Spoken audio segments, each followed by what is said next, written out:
Good day. It's Thursday, the 9th of April, 2020, in what has been a particularly interesting week thus far.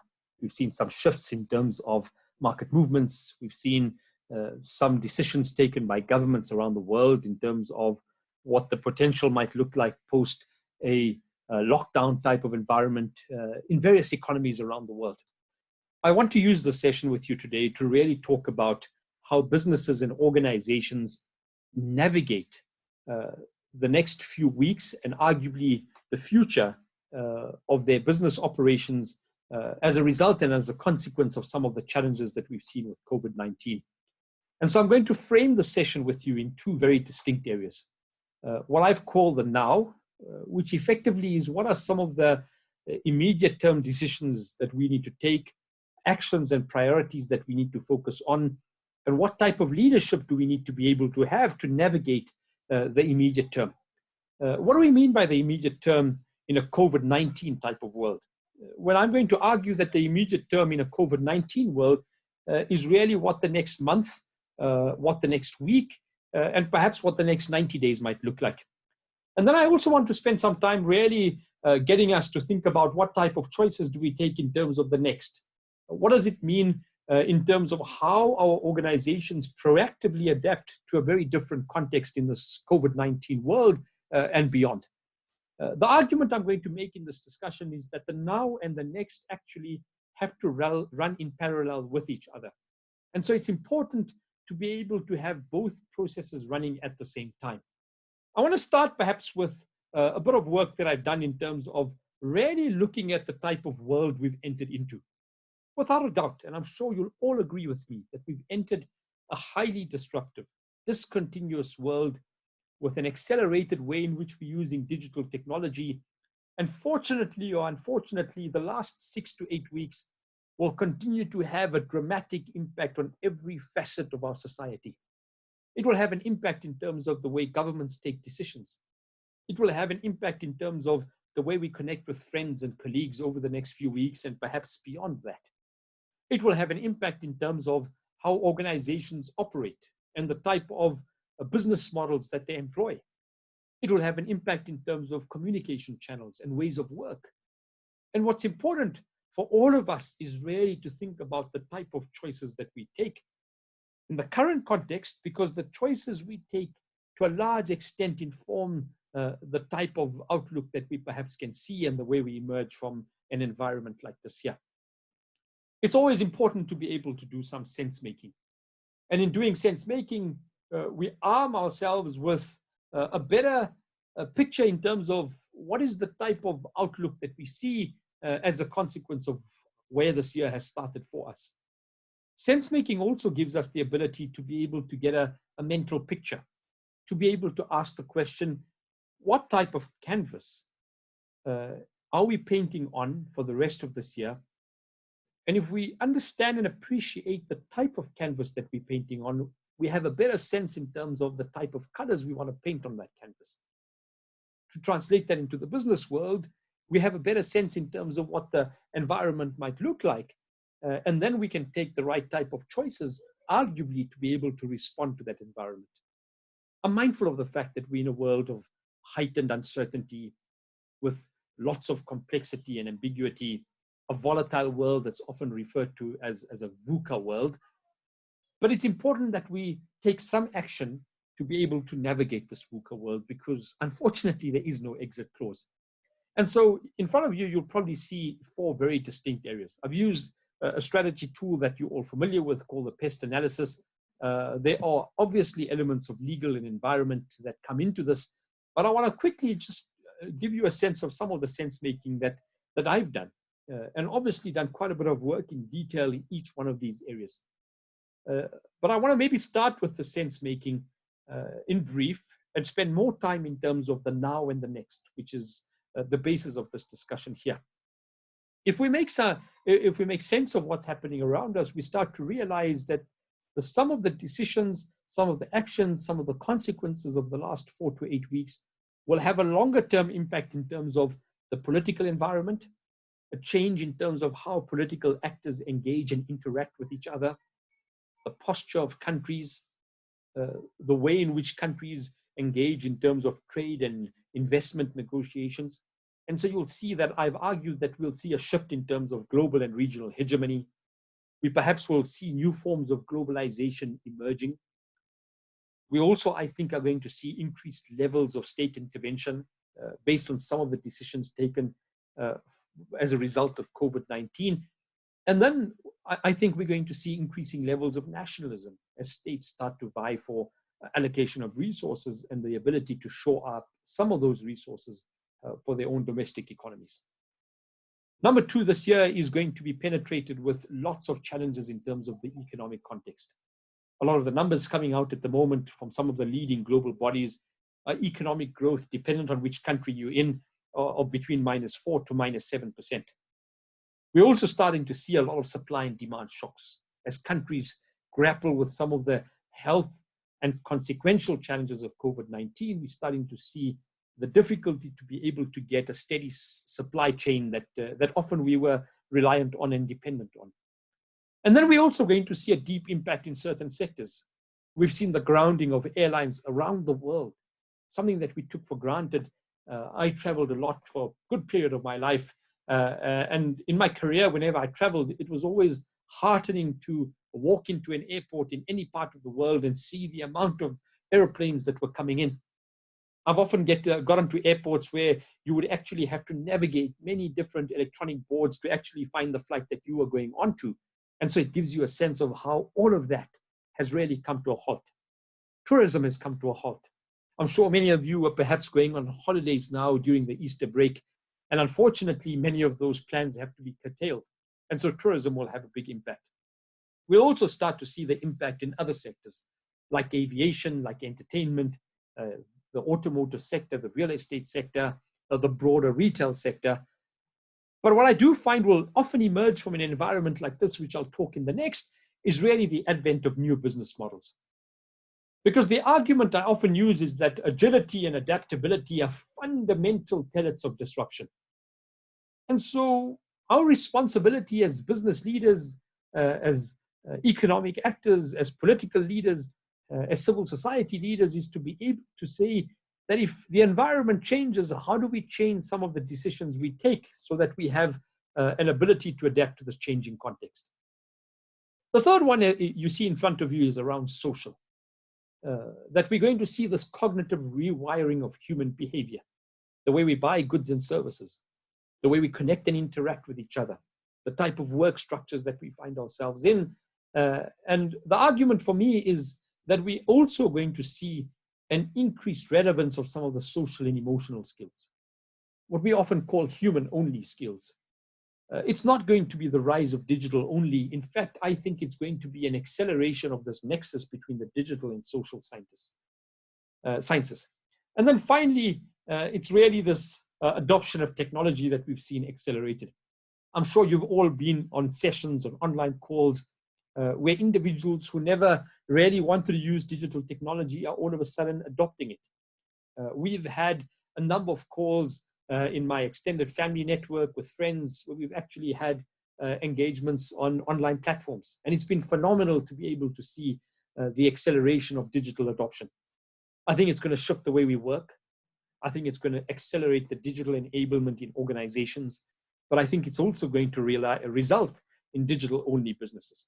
So with that backdrop, let's talk about how your business navigates some of the immediate term challenges that COVID-19 presents.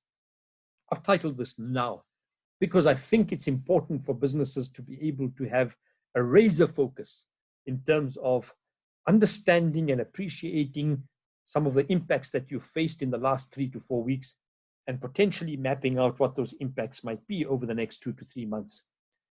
For me, it's critical to be able to see how do we assist businesses to be able to navigate some of this tough terrain. And so I've put together 6 very distinct areas that I think you and your business should focus on in the next few days. Let's start with the first, which I think is at the heart of every organization, is what has the financial impact been of a reduced economic environment that we find around us? What is the financial impact in terms of loss of revenue from your business perspective?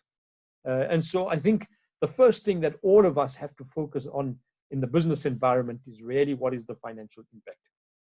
I think business leaders have to spend a lot more time in terms of pressure testing P&L. We've got to think about, on a daily basis, in my view, what is the liquidity ratio of the business? How liquid is the organization?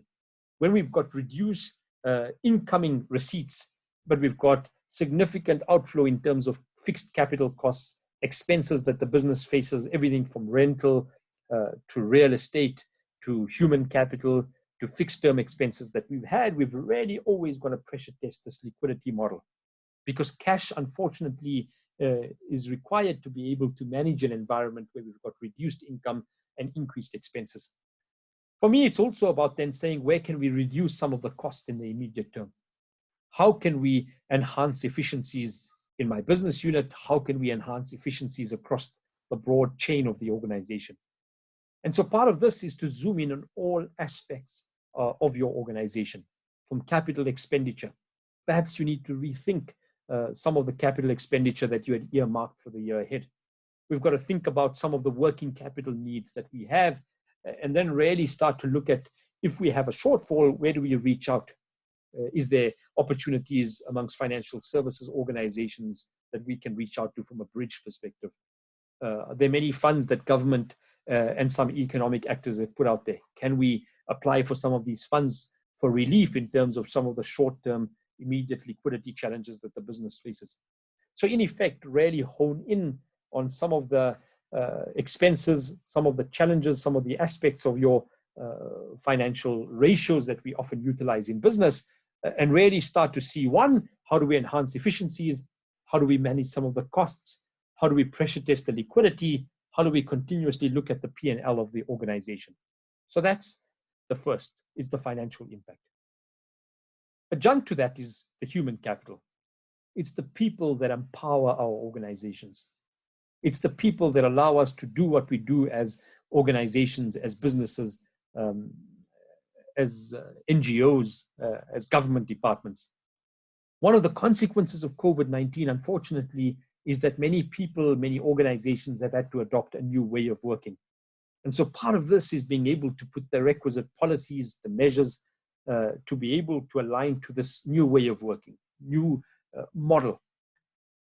And one of the difficulties of this is that it's not going to be easy for many of the staff that we employ, many of the people within our broader stakeholder environment. And for me, what's critical and sacrosanct is to be able to create an environment of safety, an environment of engagement, an environment in which we bring our staff along, because fortunately or unfortunately, we're all in this together. And so we've got to find a way to be able to work more closer together, even though we might be physically distant of each other. And so really think about, what is the new ways of working in your organization? How do you maintain levels of engagement amongst all of your staff? How do we mitigate some of the challenges when people cannot come into a physical workspace without impacting the organization and our ability to really get a sustainable environment beyond COVID-19? The third one is really to think about your business model. The way you've operated, the way you've done business, the way you've marketed, the way you've branded your organization, the way you've delivered your products and services, the way you've connected with your customers, the way you've really thought about delivering value, have all been questioned in the last few weeks. Will we see a return to some of those elements? Perhaps so. But I think it's important to be able to, going back to point one and point two, really think about where are your points of vulnerability, and take some tough decisions in terms of how do you mitigate some of those points of vulnerability. And then also, what are some of the points of business continuity in your business model? Where are some of the opportunity sets that play out in this type of context? And so really honing in, putting a spotlight in terms of the business model, collaborating with all of your human capital, with your leaders in the organization, with the broad bench of the organization, by asking some of the questions in terms of points of vulnerability and taking some choices to respond to those. Obviously, these choices will be dependent on your geography, will be dependent on your business operation currently, will be dependent on your sector and the impact of your sector, which is why that sense making is so important to happen at your company level with the nuances of your company, and then obviously points of business continuity. The fourth, going back to sense making and linking sense making to the now, is the fact that we've seen a supply and demand shock playing out. Supply shocks have come about as a result of countries around the world and companies who are located in those countries facing challenges in terms of business continuity, facing challenges in terms of being able to import or export raw materials or finished goods and services, the ability to maintain a steady supply. And so part of this is really for you to start thinking about your entire supply chain, not only immediate suppliers, but suppliers across the entire value chain who your business is so reliant on, and really to start to look at alternative forms of supply, perhaps engaging with your suppliers to be able to see whether there are any risks in terms of potential supply chain disruptions that we see and potentially see playing out. The fourth one is actually linked to what I spoke about earlier, is I think organizations and individual leaders who are best placed are those who have the ability to, I think, over-communicate in this type of environment. It's so important that when we're physically distant of each other, that we create an environment, a context where we constantly communicating with all of our stakeholders, not only our staff, but our clients, our suppliers, people within our broader ecosystem, the regulators, so that we really start to, with empathy, understand the context of each other because we're all in this together. And so part of this is really to be able to create the right type of communication plan and ensure that that communication plan is robust and that it covers all of the broad stakeholders within your environment. And it's not communication just to be able to provide information, but it's also communication to provide some of the psychological safety that I think is so important over the next 90 days. And then lastly, I often get business leaders who I've worked with and organizations in the last few weeks who say to me that we've got to really think about modalities before we play them out. And my view to them has been that in the next 90 days, it's actually about speed over elegance. In periods of uncertainty like the one we're in at the moment, speed matters. And so I think it's all about offense against defense. It's our ability to adapt to a changing context and to do that with the requisite agility. And so this is very much about the now, is what are some of the immediate necessary short-term decisions and choices that we have to take as organizations, that we have to take as leaders to be able to respond to this challenge that we faced in the first 3 months of 2020. I'm going to argue that you have to get a crisis team that focuses on the now.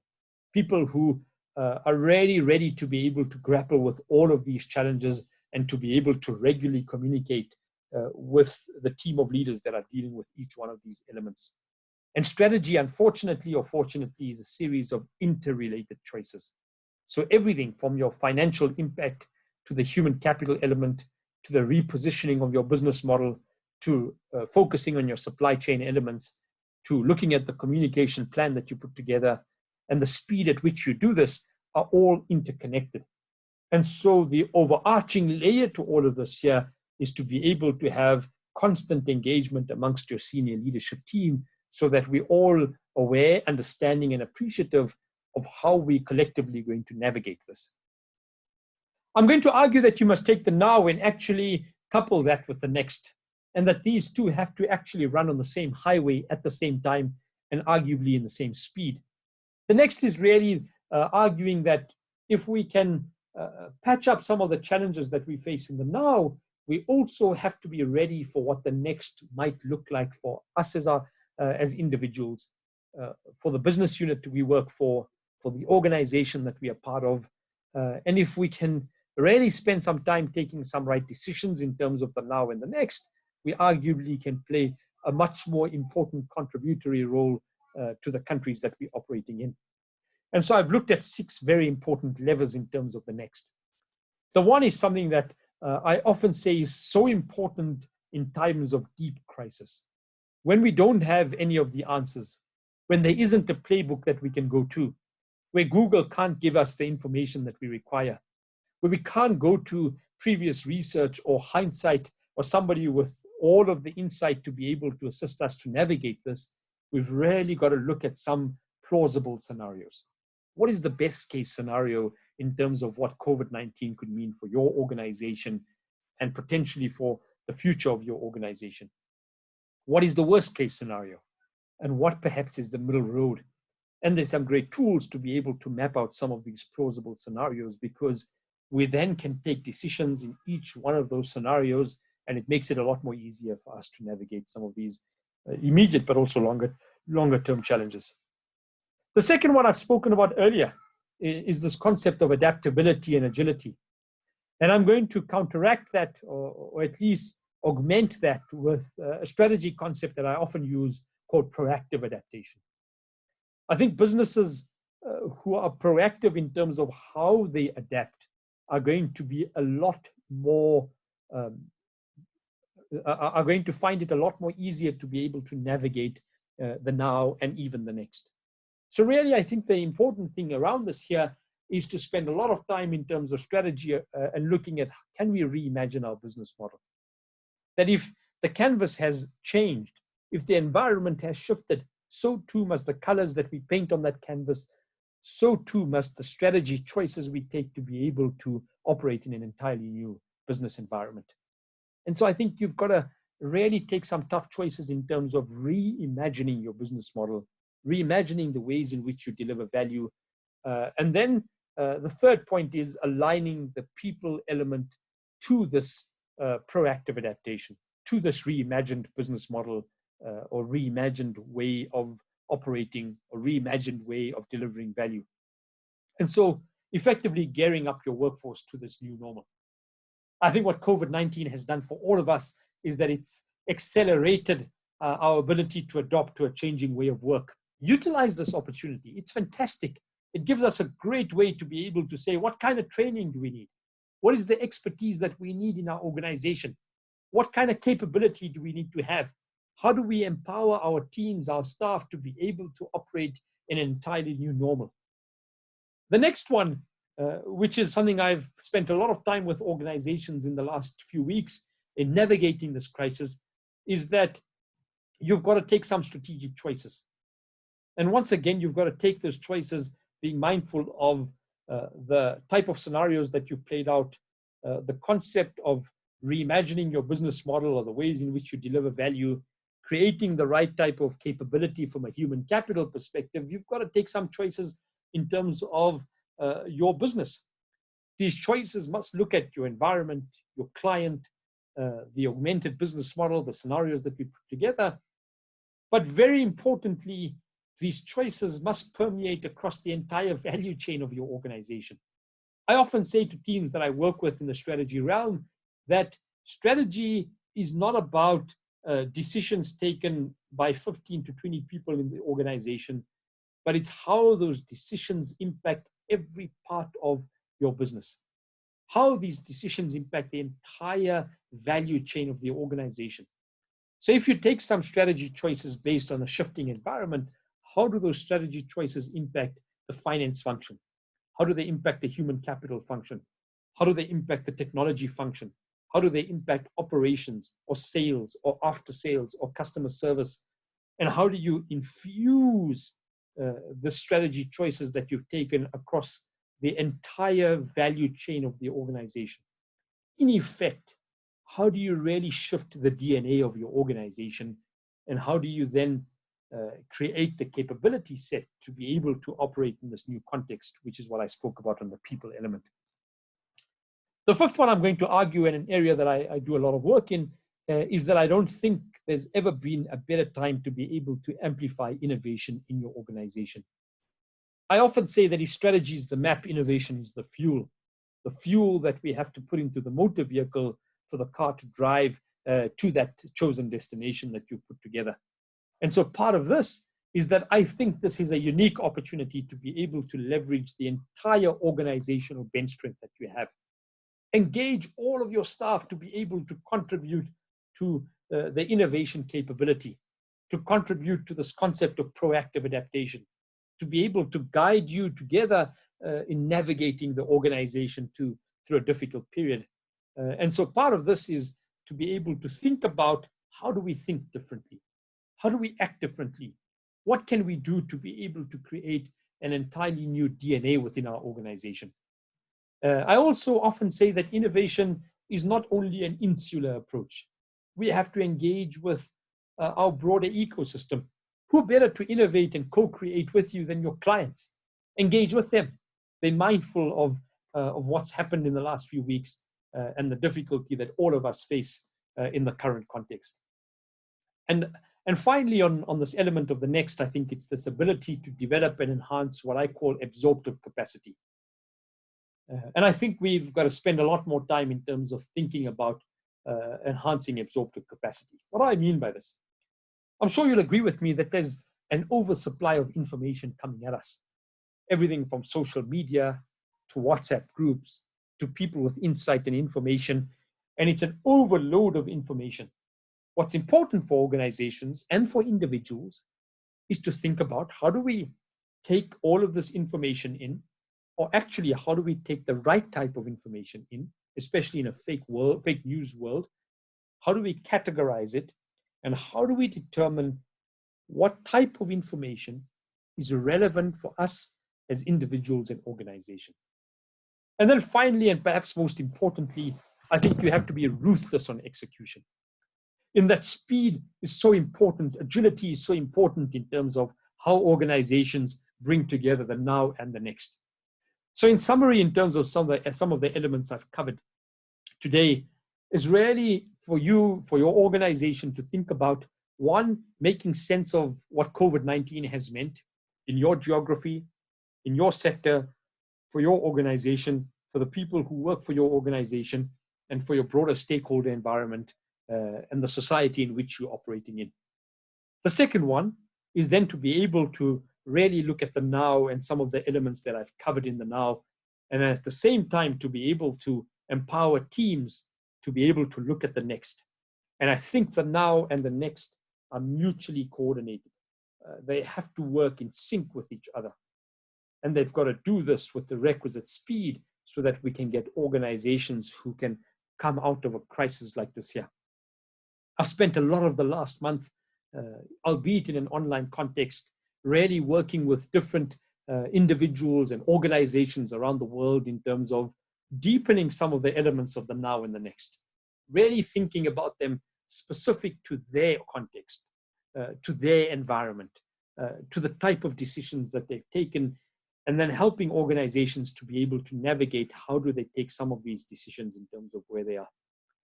I want to end this, this chat with you perhaps on a poem that I came across recently. A dear friend of mine sent it across to me because I think it speaks a lot to the current context that we find ourselves in. I know you're concerned. I'm concerned too in terms of the speed of change that we've seen, the dramatic impact in terms of the economic, the socio-economic, the human capability component of so many organizations and actually countries around the world. I find that the impact in terms of our healthcare environments around the world has been extremely concerning. And I'm really grateful and appreciative of all of the individuals in our frontline environment who continue to go out, even though many parts of the world have shifted their ways of working, because these are individuals who are on the front line.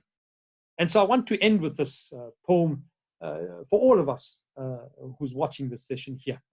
It's by Christiane Martin, who says, like a flower in the desert, I had to grow in the cruelest weather, holding on to every drop of rain just to stay alive.